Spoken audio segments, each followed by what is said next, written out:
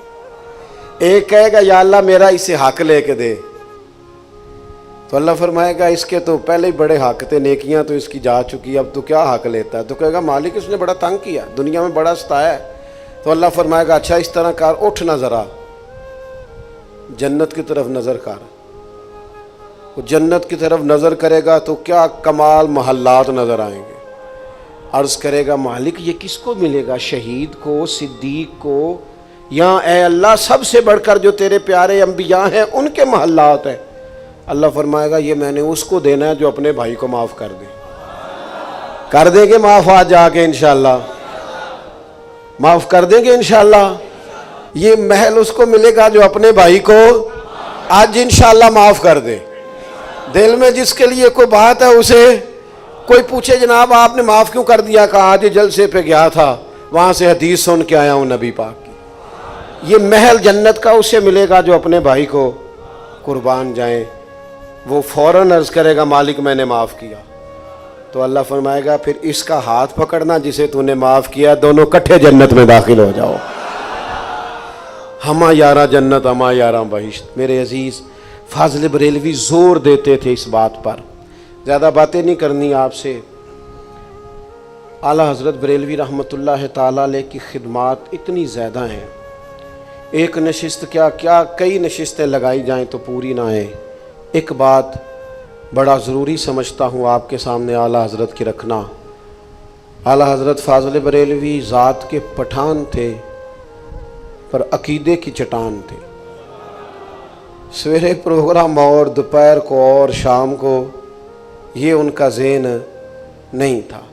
اور پھر ان کے جو قریب رہنے والے لوگ تھے وہ بھی پختہ تھے نظریاتی طور پر کمزور نہ بنے۔ جن نے لایا گلی او دے نال ہی ٹور چلی ہو جی میں ابھی سن کے آیا ہوں فلانا کہہ رہا تھا فلاں صحابی نے فلاں کے بارے میں یہ بات کی۔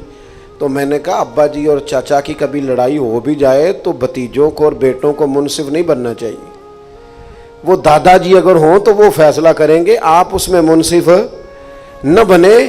مشاجرات میں آپ خاموشی اختیار کریں، وہ بڑے ہیں اور بڑوں کی باتیں چھوٹے کرتے ویسے ہی اچھے نہیں لگتے، زیب ہی نہیں دیتی۔ پختہ عقیدے، اور پھر وہ عقیدے اتنے پختہ ہو گئے کہ مولانا جمیل الرحمان کہنے لگے میں وہ سنی ہوں جمیل قادری مرنے کے بعد، میرا لاشا بھی کہے گا الصلاۃ والسلام۔ 3-4 باتیں جلدی سے سن لیں۔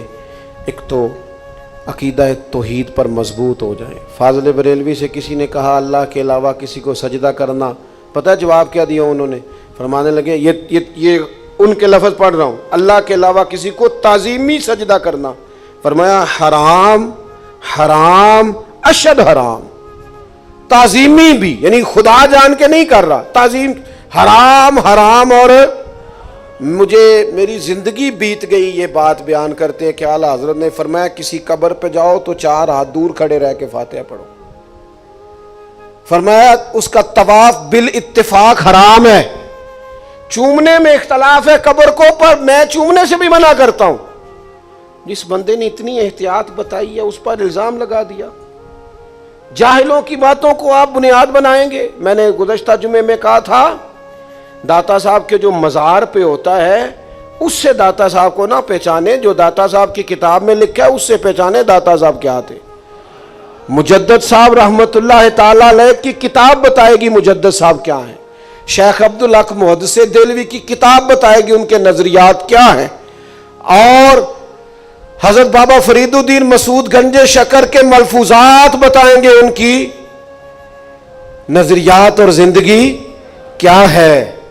پڑھیے ناب میرے شیخ الاسلام کو، حضرت خواجہ قمر الدین سیالوی کو.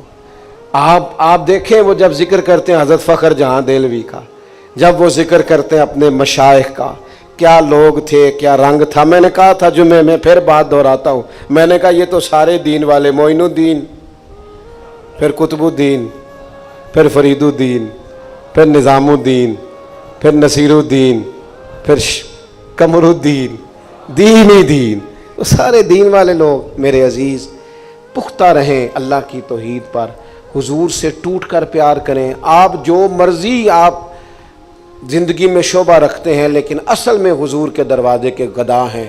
اس غلامی پر ناز کریں زندگی بھر. اور حقوق العباد کے معاملے میں آپ بڑے اپنے طبیعت میں حساس ہو جائیں، کوئی کمزوری نہ رکھیں، کسی بندے کے ساتھ کبھی کسی قسم کی زیادتی نہ کریں.